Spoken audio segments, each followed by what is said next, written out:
Assalamualaikum warahmatullahi wabarakatuh. Baik, perkenalkan nama saya Putri Tasya.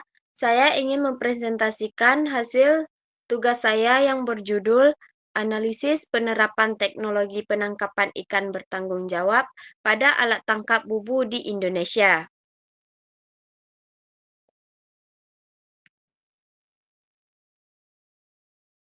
Tujuannya, mahasiswa mampu menjelaskan konsep penangkapan ikan bertanggung jawab serta menganalisis penerapannya pada salah satu alat tangkap bubu berdasarkan prinsip keberlanjutan.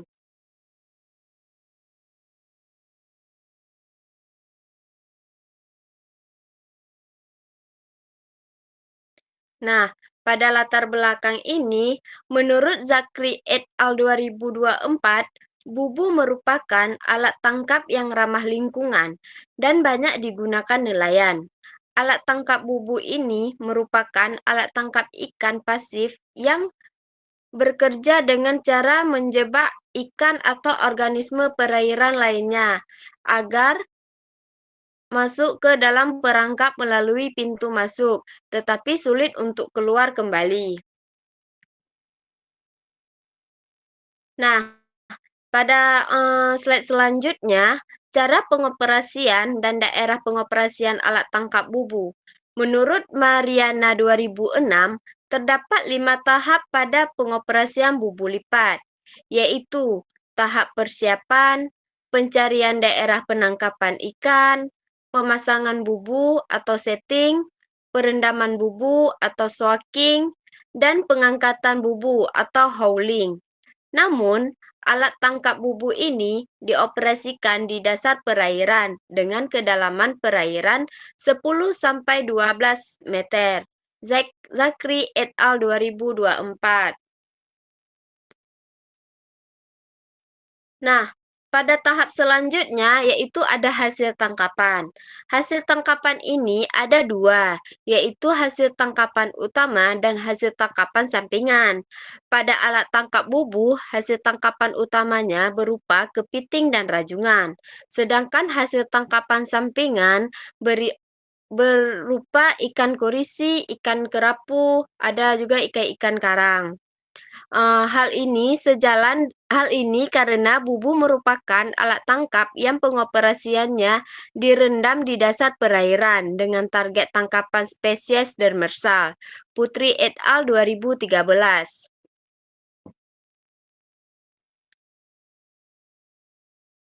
Nah, pada slide selanjutnya, terdapat dampak terhadap lingkungan dan hasil tangkapan sampingan bycatch pada alat tangkap bubu. Nah, dampak dampak terhadap lingkungan itu memiliki tingkat selektivitas yang cukup tinggi, sehingga lebih ramah lingkungan dibandingkan alat tangkap aktif seperti troll.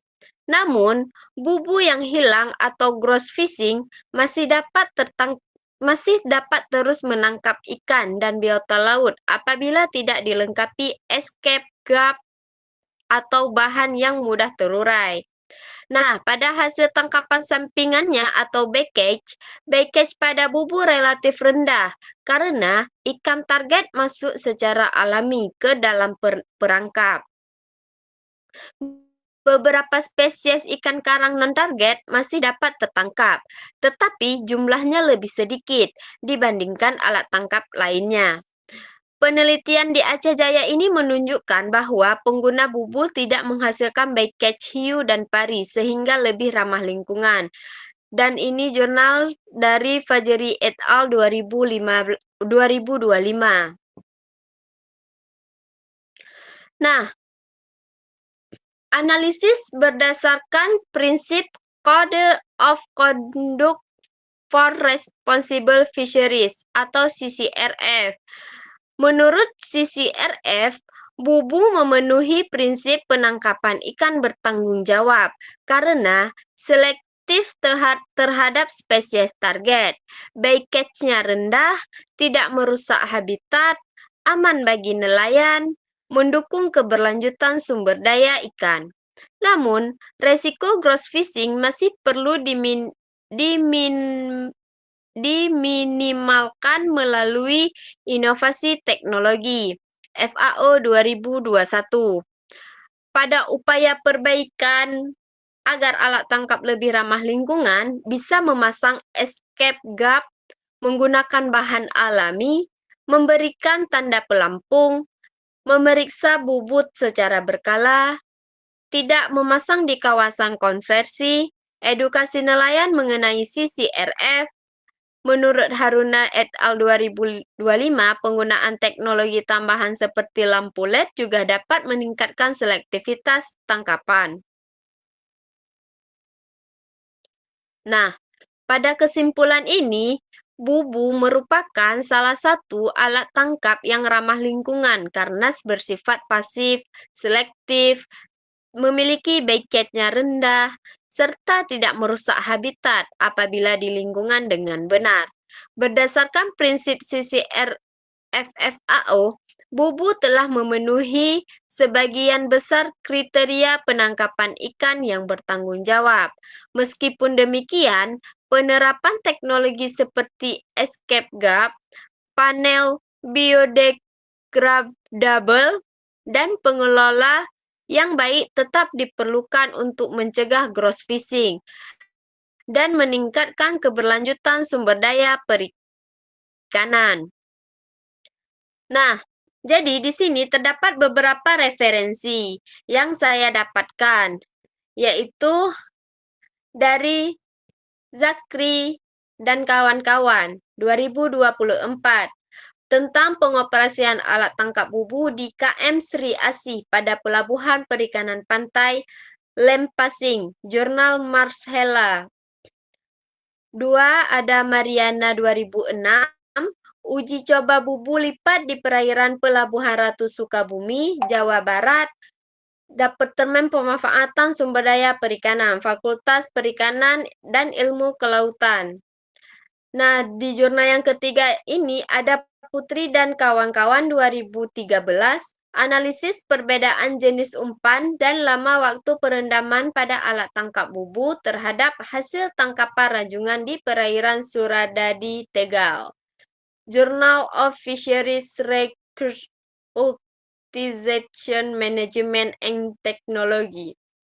Nah, pada jurnal keempat ini ada Fajri dan kawan-kawan 2025.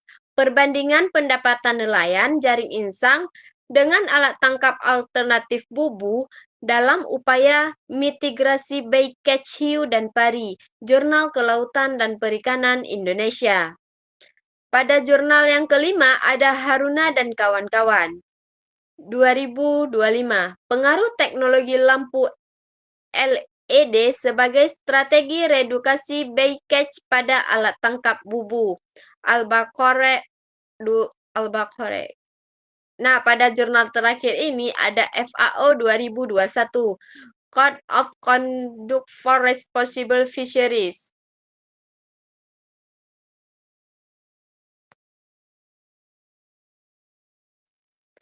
Nah, sekian presentasi yang dapat saya sampaikan. Lebih dan kurang saya mohon maaf. Wabillahi taufik wal hidayah. Wassalamualaikum warahmatullahi wabarakatuh.